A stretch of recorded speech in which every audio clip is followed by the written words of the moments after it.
The New York Mets celebrate Old Timers Day, cap a great day off with a 3-0 shutout victory over the Colorado Rockies, and the New York Jets wrap up their preseason today at MetLife Stadium against their crosstown rivals, the New York Giants. It's the Sunday Sports Sermon. You know what that means.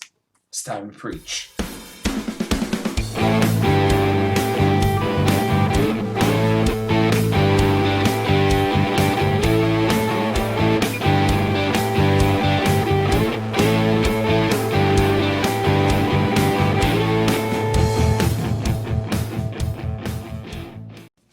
Well. Welcome back to New York Sports Wicker Media. I am Watsu-K99, and thank you for taking the time to watch this video. And it is time for, you know what it is, the Sunday Sports Sermon. So let's get right into it. We're going to start with some New York Mets baseball. Now, yesterday they celebrated Old Timers Day for the first time in 25 years. And over 65 players and managers returned to Queens to celebrate the Mets' legacy. Obviously, this was never happening again under the Wilpons. That's another one of the great things of having Steve Cohen as your owner. You know, that's a reason that a lot of these franchises don't celebrate Old Timers Day, is because of the expense when you factor in hotels, flights, dinners, all these types of things. It adds up. So it's really nice of Steve Cohen to fit the bill for 5 dozen former players, managers, and coaches. You know, I thought it was fascinating for Ray Knight, MVP of the 1986 World Series, who later became an analyst, not for the Mets, but for the Washington Nationals. Ray Knight is definitely going to tell you like it is. And for a long time, Ray Knight did make a whole lot of appearances for the Mets, you know, especially working for Washington. It made sense. But he just did. There seemed to be a chasm between him and the Mets. It was like between the WWF and Bruno Sammartino, that type of a gap. It just didn't know if it was going to get closed. And Ray Knight said these words in this press conference, and I thought this said everything. This organization is totally different than when I was here. And then he tweeted, I love the Mets. He didn't tweet this, but it was reported on Twitter. I love the Mets. I don't like the Wilpons. That says everything to me. So for the people who are going to say Mets are going to Mets, it's a new era for the New York Mets. Yes, there may be some post-traumatic Mets disorder as well. You know, I've talked about the post-traumatic Jets disorder recently, and those of us who have been longtime fans of this franchise are used to a lot of teases and a lot of disappointment, but it really does feel different. And the Mets celebrating their history, it was really fantastic to see. And speaking of celebrating the Mets' history, I did not see this one ever coming. They retired Willie Mays, number 24. Now, at first glance, I was a little surprised. Now, Willie Mays is one of the absolute greatest players in the history of baseball in terms of an all-around 5-tool player. I think the phrase 5-tool player, that term was basically named for Willie Mays because he could do everything. Hit with power, run, field, and throw. So what I didn't really know was Jo Marie Payson, the original Mets owner, she grew up really a diehard Willie Mays fan. And when the Giants made him available after the 1971 series, you know, Willie had been playing 17, 18 years in the big leagues by this point. She pounced on the opportunity to bring him to Flushing.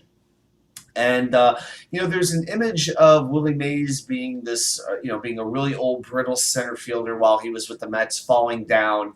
But he did have some big moments in the NLCS against the heavily favored Cincinnati Reds, the Big Red Machine.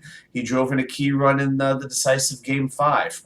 In Game 2 of the World Series against the A's, he had a 2-out single in the 12th inning to help the Mets win that game. So he did have some good moments. Maybe they don't get remembered as well because the Mets ultimately fell short of that World Series against a great Oakland A's team.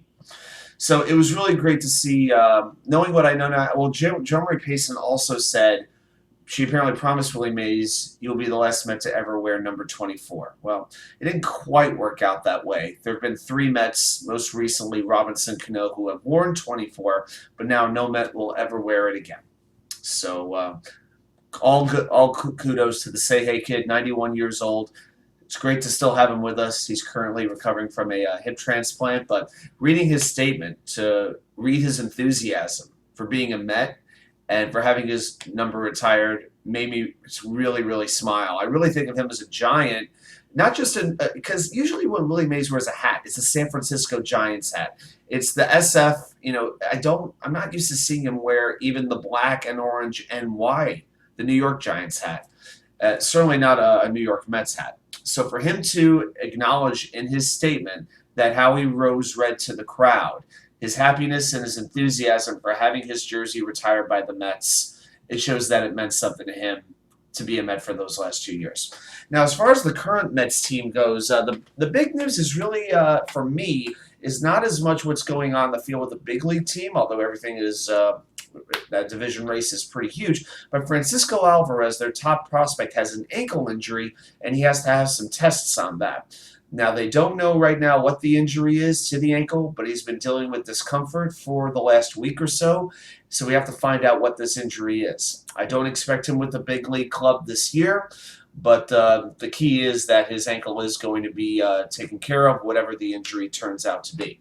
Now, with the game last night, David Peterson was called up from the minors for seemingly the 19th time this year. 6 shutout innings against the Colorado Rockies. Brandon Nimmo with a leadoff homer. And fantastic day for the Mets fans all around. They picked up a game on the Braves. How about that? The Braves lost the game. Can you believe it? Oh, my goodness. Kenley Jansen with a walk-off walk to Tyler O'Neill. The Cardinals come down from 5-4 down in the bottom of the 9th inning to beat the Braves. And the Mets pick up a game in the NL East standings. Oh, and one other thing about the Mets that I'm thinking about for an idea. Joey Lucchesi. Mets need arms in that bullpen. He's coming back from Tommy John surgery. He's on his rehab assignment. If he's just going to be a reliever, he's not going to need as many rehab appearances, to really get himself ready as if, he doesn't need to be stretched out like a starter. But he might become that extra piece in the bullpen that they need.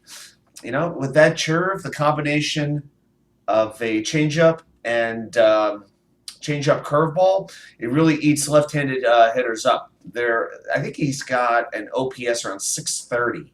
Opposing left-handed hitters have an OPS of about 630 against the curve from Lucchesi. So that is something that could be interesting to see if he can come back and help the Mets in the bullpen this season. Now, on to the Jets.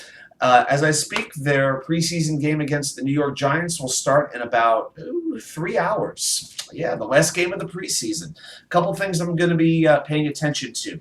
The offensive line. The starters will be playing for a quarter to a half, according to Coach Robert Saleh. How well do they come together? How's Dwayne Brown looking at left tackle? How's George Fant looking at right tackle? How will they come together? Carl Lawson will play. Yes! How explosive is he? What kind of bend does he have? What kind of impact can he make for the defensive line? I think he's going to have a really good season. I am pumped up to see him play for the Jets again. Number 58, I'll be watching. Jonathan Franklin Myers, where are they going to use him? Will he be on the interior of the defensive line? Will he be on the exterior? Will he be switched up? A lot of Jets fans, including myself, have wanted him as an interior defensive lineman, where his explosiveness can really overpower those interior offensive linemen. But the Jets seem to be a little more focused on using him on the outside, out on the edge. Let's see where they line up number 91. Also with wide receivers, I'm going to keep beating the drum for this guy, Corey Davis, number 84. He's kind of becoming my guy, along with a few other folks, but who are defending him. But you know what? He's 10 to 15 pounds down. He's been looking better and better. Joe Flacco has been putting him over huge. I heard him on Carden Roberts, and Joe Flacco was very, very generous with his praise of Corey Davis. And one thing Flacco said that really interested me about Corey Davis: he can beat man coverage. That was something that Davis did not do as well last year. When you watch the games against New England, when you watch the games against Denver, he struggled to get open against those outside physical cornerbacks. Now, maybe the fact that he's down 10 to 15 pounds will make him that much better. It still amazes me that there were people who would say online Denzel Mims has a better upside than Corey Davis. I don't know what they were watching. I really, really don't. And speaking of Denzel Mims, what will he do in this game? Will he play? How much will he play? Will the Jets try to showcase him to try to up his trade value? There are at least 4 teams that have been reported to have called the Jets about a possible trade offer for Denzel Mims. I have a feeling something is going to get worked out this week. I really, really do. Something's going to happen, I think. You know what? Cutdown day is on August 30th, just a couple of days away. I could definitely see a trade happening by Tuesday. All right, so I want to do one more thing today. It is the top 5 New York Jets. My top 5 favorite New York Jets over my lifetime. So we're going to count them down 5 to 1. Let's go to it. My number 5 Jet of all time is going to be Jonathan Vilma.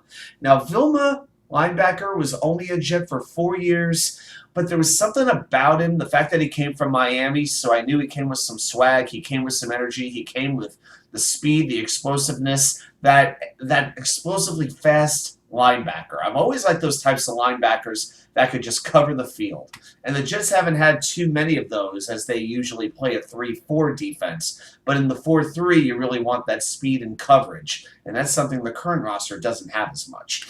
But Vilma was named Defensive Rookie of the Year in his first season, was named to the Pro Bowl. His second year in 2005, he recorded 128 solo tackles, the most in the NFL. But then Eric Mangini came along, switched the defense over to a 3-4, and Vilma's skill sets were not as easy to showcase in a 3-4 defense. He was ultimately traded to New Orleans for a 3rd and 4th round pick. Who did those picks become? Well, they became Dwight Lowry and Sean Green. Both of whom had their moments, I'll say. I would say Green more than Lowry. At least Green had a few notable runs in the playoffs, but ultimately did not last very long as a Jet. And, yeah, I would say that was a trade that the Jets did not exactly win by any means. Number 4, Jericho Cotchery. 7 years with the Jets, wide receiver from NC State. Go Pack, go. In his 7 years as a Jet, 358 catches, 4,514 yards, 234 first downs, and 18 touchdowns. Also, a big contributor to Mike Westhoff's special teams. He was the punt returner in 2005, 2009, and 2010, and he was the kick returner in 2004, returned a kick for a touchdown. And Cotchery's ability, his leadership, his heart was what made the difference, and that's what made him special. What else needs to be said other than that overtime catch against the Cleveland Browns in 2010 when he severely strained his groin but still managed to get open and catch a diving pass from Mark Sanchez to help the Jets win that unbelievable game against Cleveland, the Ryan Bowl, the Rex versus Rob game. And yeah, it was actually Rex versus Mangini in that game, and Rob was Eric's assistant. It was those press conferences. That was quite the week. Back when Jets games felt like events. They actually felt like big-time events. They felt like that entertainment almost. So that's number 4. Number 3, I'm going to stay in that era. I'm going to go with number 65, Brandon Moore. One of those players who gets very, very unfairly treated because of one very overhyped, useless play. A play that has been hyped to no end. We know what it is. I'm not even going to say the word because who hasn't said it nonstop at this point? ESPN, I think they're still putting it on their not top 10 even now. But Brandon Moore played 10 years with the Jets from 2005 to 2012, which was his last season. He never missed a game. Not one time. And he in 2011, he finally got his respect, named to the Pro Bowl. But the fact that he converted from a defensive lineman at the University of Illinois and became a very, very, very good, I hesitate to use the word great because it gets overused, but you could make the case. The fact that he made the conversion that he did, what a fantastic, fantastic job. And kudos to the Jets for recognizing his potential as an offensive lineman, getting him as an undrafted free agent. I got to give a lot of credit to the Jets scouting and coaching of that era for recognizing that. Okay, on to number 2. Now we're going to get to the 2 guys these are the only 2 Jets whose jerseys that I have at the moment. So that shows you how on high of a level I hold them. Number 2 is Nick Mangold, number 74. 11 years with the Jets, 7 Pro Bowl seasons. And up until, a lot of people talk about DeBrickashaw Ferguson, that he only missed 1 snap and how durable he was. And absolutely true. Absolutely true. But think about the durability of Brandon Moore. His last 8 years, his last 7 years, pardon me, he never missed a game. It was 8 years, 2005 to 2012. That is 8 years. Nick Mangold, up until his last season, only missed 4 games in those 10 years. 4 games in 10 years. And some of the games that he missed are memorable.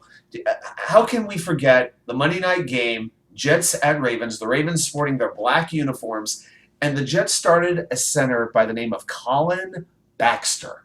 Remember Colin Baxter? He had the mullet coming out of his helmet. Terrell Suggs and the Ravens defense abused him. They abused him. They knocked him over to the ground so many times. They pancaked him so many times. They may as well have poured some Aunt Jemima, some Mrs. Butterworth on top of him while he was down there laying on the turf at M&T Bank Field. It was absolutely embarrassing. But Nick Mangold, 7 Pro Bowls, 3 All-Pros, and now an ambassador for the team. And he's become one of those guys where it's just cool to say, this is my guy. You know, everybody wants to have a Nick Mangold on their team with the personality, the durability, the productivity. I'm so glad that Mike Tannenbaum and Eric Mangini recognized him and drafted him late in the first round. And my number one, a lot of you might have known this was coming, but it's Chad Pennington, number 10. He will always be my guy. You know, I have, as I look over to my right, if you remember the bobbleheads I have in the background, I've got 2 Chad Pennington figurines, 1 green jersey and 1 white jersey. So Chad completed 66% of his passes, 102 touchdowns to 64 interceptions. Pardon me. And he was named Comeback Player of the Year twice in his career, in 2006 and 2008. Now, in 2008, it was with the Dolphins. So it was a little bit of a bitter pill to swallow, but I was still glad to see him come back. And also in that last season, he came in second place for defensive, not for defensive. No, it wasn't for defensive MVP.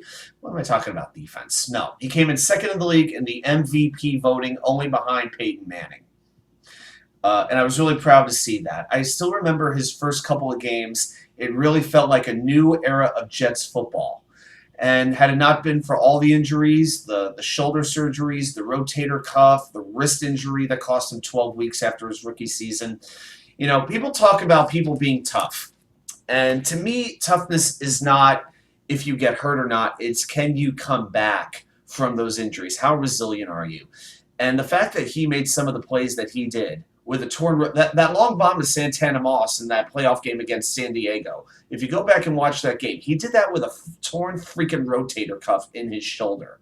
Name any quarterback in the history of the game, if they had torn their rotator cuff twice, how great would they still have been? So Chad Pennington will always be probably my favorite Jet. It's going to be very hard for another Jet to take that place for me. And the last thing that I want to do really quickly is say thank you. I want to say thank you to anybody watching this video who has subscribed. We have passed the 100 subscriber mark. I am so happy that that has happened. And you know what? Now let's go to 200 and 300 and 400 and 500. We're going to keep going, but this is a milestone, and I want to thank you from the bottom of my heart, from my wicker heart. I am thrilled, and I look forward to creating more content for you. All right, it's been 18 minutes. If you stay with me this long, thank you so much. And I will see you back here with more content from you know where, the Wicker Chair.